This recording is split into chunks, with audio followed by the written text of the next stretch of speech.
It is a feeling. It's a real feeling. Pardon Bill Doherty for feeling like he's the subject of a bizarre sci-fi flick. It's an odd feeling because I've never felt it before. You're the only one left. Surreal. Yeah, that's the best word for it.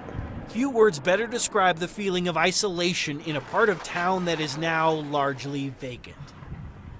Yeah, every day there's less people, and today there are no more people on this side of the bridge other than firemen and sheriff deputies. Surreal. Turns out it describes life on the other side of town as well. What other word would you use to describe a now plainly visible closet sitting on the edge of a still angry river?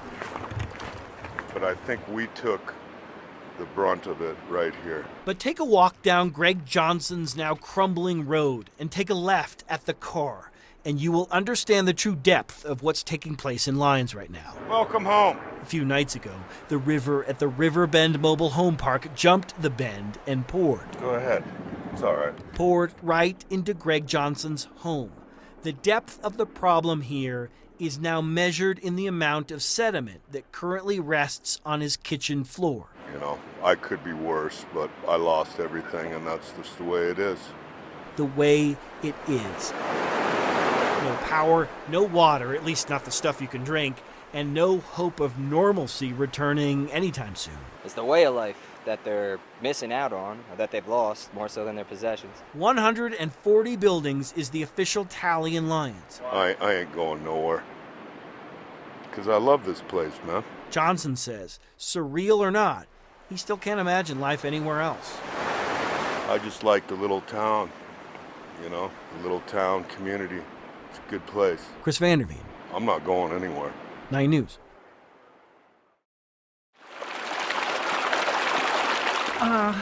Pretty much a disaster. Let it be said that water can indeed have an appetite. It's gone a little bit more every day. A hunger It's a mess, that chews through asphalt and sends mud into homes of people like and I don't ever want to see it again. Jane Marsalic. Pretty scary. Her home now houses the kind of mess no homeowner would wish on anyone. Must have been flowing pretty good. She spent the day cleaning chairs and hoping for a reprieve. I even have a granddaughter in New Jersey who offered to come out and help us clean up, which I thought was real sweet. But I said, no, don't come yet. Can't get up the road. It's a horrible thing, you know. The road. You know, it's pretty devastating. Ah, the road. This is as far as I've gotten so far. With that water coming right up through the highway there, they're obviously not going to get through that. Highway 72 is Colorado's latest road to ruin. Here, a car now sits stuck in time, unable to evict itself from a river that still eats and still devours. And it's amazing how much are the rocks and trees and everything else that it can move. CDOT workers must now figure out how to fix this and that and that and that. Thankfully, the water is down. You know that because around here the high water mark is still visible on some of the tall pines. I don't know how to describe it. At least if we can get the furniture out, we can rip out the carpeting and then decide what we're going to do about the floor. The water's appetite has left Marsalic with more than a mess. It has left her with a sick stomach. Tomorrow others will try to come back. I guess go back to the hotel we're staying at. To get past a beast that has eaten far too much already. There's not much else you can do. Chris Vanderveen, 9 News. Good boy, Duke. You're my good boy. Life's lessons linger on chilly autumn days. In early morning hours. At least it's not 3 in the morning, Duke. Yeah. This self-described podunk cowgirl knows routine eases life's inconveniences. I know, buddy. I know you're cold. Yet she also knows routine lends itself to complacency. And everything has to be perfect. There's no do-overs. And complacency All right, big guy. cannot win. Think we got her. Not today. Think you're all gussied up. Lorraine Melgosa remembers. I was just blessed to walk beside him. because those who remember honor, she says. And this honor has already outlived 2 of her Percheron horses. He never let me down. If it was 100 degrees or 10 degrees, or half a mile or 5 miles, he just kept on going and held his head up high. Step up. Fate dictates 10-year-old Duke's role. Oh, you never know. Phone might ring tomorrow. His role in this leg of Lorraine's long journey. You know, my mom always raised us that you have to contribute to society, and whatever gift God gives you, you have to use that for the better of society.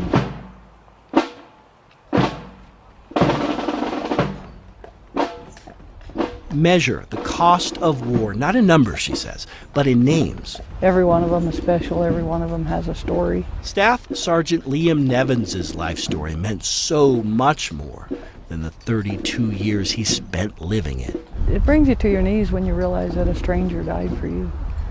And you just have to do what you can to honor that person and try to live the life that's worthy of somebody dying for you. This routine began in 2005 when the war claimed a soldier from her hometown of Manzanola. I miss him, but I know I'll see him again. Tino Vasquez helped bury his son Justin on a warm summer afternoon. It's a highly charged, highly emotional period of time. So Lorraine offered the services of her family-run business on one condition. Justin's family could not offer her 1 cent. I can never repay her. Seeing him go into his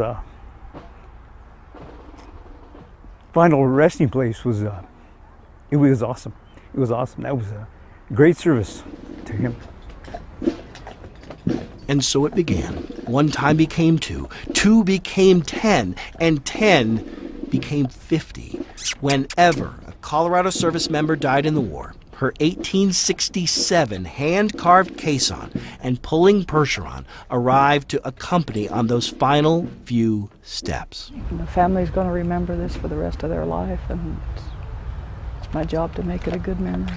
Danny, Chad, Matthew, Blake, Dane. The biggest fear, I think, of all these families is that their son or daughter is going to be forgotten. And that's our job, to not let them be forgotten. We have to remember them. Andrew, Grant, strangers escorted at no cost. Oh, no, you can't. They've already paid with their life. And now, Liam.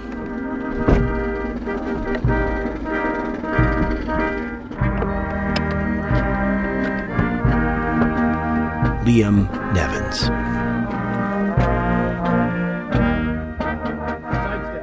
It's just all I've known. I don't remember not doing it. So many names. She remembers them all, but only his will serve as her last. Try not to think about it being the last one.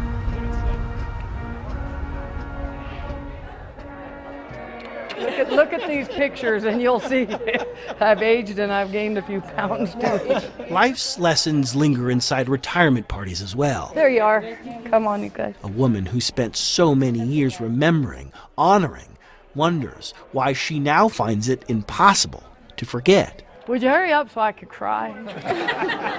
But how could she, when so many families of the fallen remain unable to forget what she did for them? I'll go to my grave believing that you're handpicked by God, because you're the strongest, bravest, most awesome group of people that I've ever been blessed to know. John Vandergrift lost Matthew in 2008. She has never forgotten who we are and what we suffered, and we'll just never forget who she is. Never forget. Okay. For too long, this country has said it and moved on, she believes. Now her failing health will force her to do the same, and it is crushing. Might be the last time. It's hard. It's been my life for 20 years. My kids grew up with this I've always planned around it, you know. It's just been my life. Too many faces, too many stories. The toll on her mind and heart reminds her no one can do this forever. But through this routine, she hopes she accomplished something. Shame on us if we don't do it. And maybe that remains the most important life lesson of them all. And when a stranger dies for you, that's humbling. Dude, that's a good boy. Chris Vanderveen. Nice and easy, dude. 9 News. Nice and easy.